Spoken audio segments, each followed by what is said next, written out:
Assalamualaikum warahmatullahi wabarakatuh. Halo anak-anakku semuanya, apa kabar? Semoga baik-baik saja ya. Kembali lagi hari ini kita akan belajar bersama dengan Bu Siska, dan mata pelajaran yang akan kita bahas kali ini adalah akidah akhlak. Dan materi yang akan kita kupas hari ini yaitu membiasakan akhlak terpuji. Nah, oleh karena itu anak-anak simak video sampai selesai ya. Mari belajar bersama. Anak-anak, dalam kehidupan sehari-hari, kita sering mendengar kata akhlak. Akhlak artinya adalah norma atau tata cara dalam berperilaku dalam kehidupan kita sehari-hari. Akhlak sendiri terbagi menjadi dua, yaitu akhlakul karimah atau akhlak terpuji dan akhlakul mazmumah atau akhlak tercela.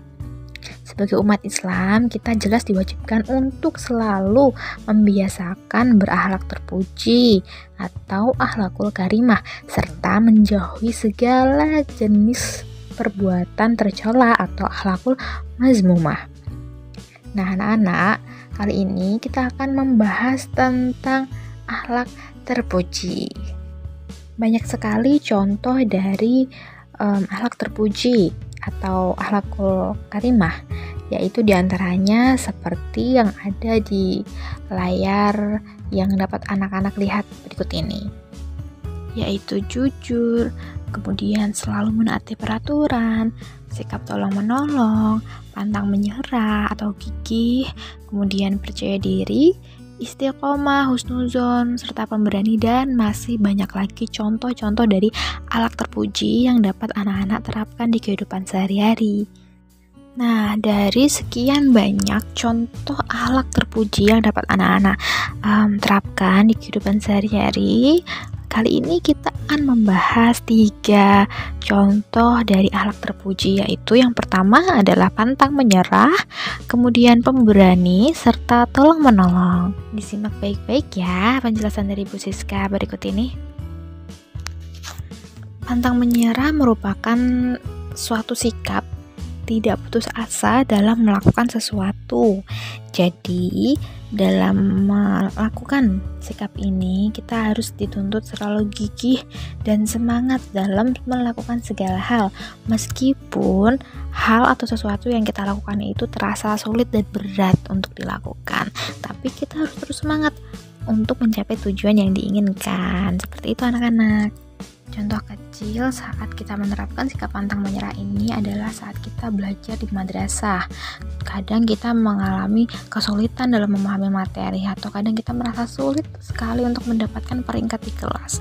Kita harus tetap semangat, kita tidak boleh putus asa, dan kita harus selalu gigih untuk memperjuangkan keinginan kita ya. Jadi anak-anak harus tetap belajar, harus semangat ya, harus berusaha dengan maksimal untuk mendapatkan peringkat yang baik di sekolah dan memahami materi yang ada. Untuk menjaga semangat kita dalam menumbuhkan rasa pantang menyerah, Bu Siska tampilkan beberapa hal yang perlu anak-anak perhatikan. Di antaranya, yang pertama adalah selalu menyertakan Allah dalam melakukan sesuatu. Kemudian yakin pada kelebihan diri sendiri, percaya pada diri sendiri bahwa kita pasti bisa, mensyukuri keberhasilan sekecil apapun itu, serta selalu berprasangka baik dalam segala hal. Sifat terpuji yang berikutnya adalah pemberani atau asyaja'ah. Pemberani merupakan sikap yang bersedia bertanggung jawab atas segala perbuatan yang telah dilakukannya. Selain itu, syaja'ah juga dapat diartikan sebagai sifat yang dapat mengatasi rasa takut. Oleh karena itu, orang yang memiliki sifat pemberani dapat mengendalikan rasa takutnya. Nah, yang perlu digarisbawahi anak-anak, sikap pemberani ini penting untuk kita dalam melakukan segala tindak kebajikan dan tidak diperkenankan untuk melakukan hal-hal yang buruk seperti itu ya. Nah, menurut Ibnu Miskawayh, sifat syaja'ah ini juga mengandung beberapa keutamaan, diantaranya yaitu dapat memiliki jiwa yang besar, artinya kita dapat sadar dengan kemampuan kita sendiri, dan kita juga berani mengalah dalam persoalan yang tidak terlalu penting. Kemudian yang berikutnya adalah kita juga dapat saling menghormati tanpa memandang silau kepada orang lain ya. Selanjutnya juga kita dapat memiliki keutamaan, yaitu bekerja dengan tidak putus asa dan tidak mudah dijatuhkan pendiriannya.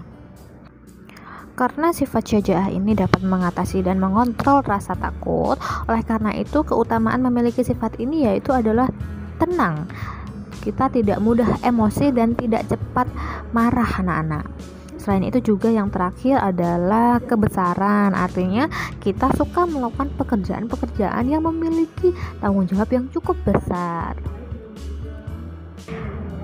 Akhlak terpuji yang berikutnya yang akan kita bahas pada video kali ini yaitu adalah tolong menolong. Seperti yang kita ketahui anak-anak bahwa tolong menolong itu adalah sikap saling membantu sesama makhluk Allah. Dalam bahasa Arab, sifat tolong menolong ini juga sering disebut dengan ta'awun. Nah, tolong menolong ini juga dianjurkan dilakukan anak-anak dengan ikhlas. Artinya apa? Artinya kita tidak mengharapkan imbalan dari pertolongan yang sudah kita berikan. Dan hukum tolong menolong sesama muslim itu adalah wajib anak-anak. Di Al-Quran banyak sekali ayat yang mengajarkan untuk saling tolong menolong dalam kebaikan tentunya ya, dan kita tentunya tidak boleh saling tolong menolong dalam perbuatan yang menimbulkan dosa.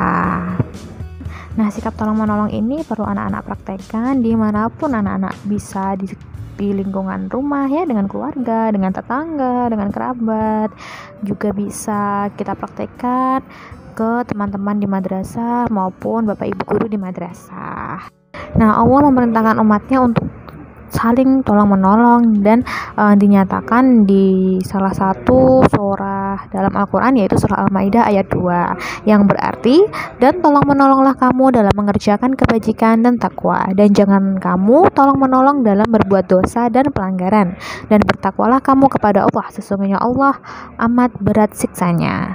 Nah, jadi perlu anak-anak untuk membiasakan hidup saling tolong menolong, karena ketika kita mempermudah atau membantu orang lain, percayalah bahwa itu juga akan membawa kebaikan kepada kita sendiri. Nah, selain itu tolong menolong juga membawa banyak sekali manfaat yang kita bisa rasakan ya anak-anak. Jadi seperti yang tadi sudah bisa sampaikan bahwa tolong menolong itu harus bersifat ikhlas, harus ikhlas menolongnya ya, dan tolong menolong itu juga harus dilandasi dengan tujuan yang baik supaya membawa hal yang baik juga untuk kita.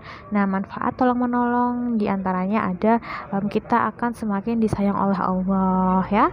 Kemudian karena kita saling tolong menolong dalam melakukan beberapa hal, itu akan mempercepat selesainya pekerjaan kita. Kemudian juga dapat mempererat tali persaudaraan antar sesama teman, dan pekerjaan kita yang terasa berat akan menjadi lebih ringan.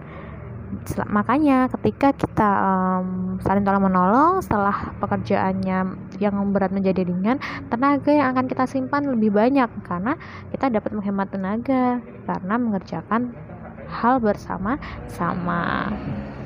Tadi materi yang sudah kita bahas kali ini yaitu membiasakan diri dalam melakukan akhlak terpuji. Nah, Bu harap setelah ini anak-anak bisa membiasakan diri untuk mempraktekkan sikap terpuji ini di kehidupan sehari-hari ya. Kalau begitu, bisa ucapkan terima kasih banyak untuk anak-anakku yang sudah menyimak video ini. Semoga bermanfaat untuk anak-anakku semuanya, dan semoga anak-anakku semua sehat selalu bersama keluarga dalam lindungan Allah Subhanahu wa taala. Bisa cukupkan sampai di sini. Mohon maaf jika ada salah kata maupun penjelasan yang tidak jelas dari Bu Siska. Cukupkan. Wassalamualaikum warahmatullahi wabarakatuh.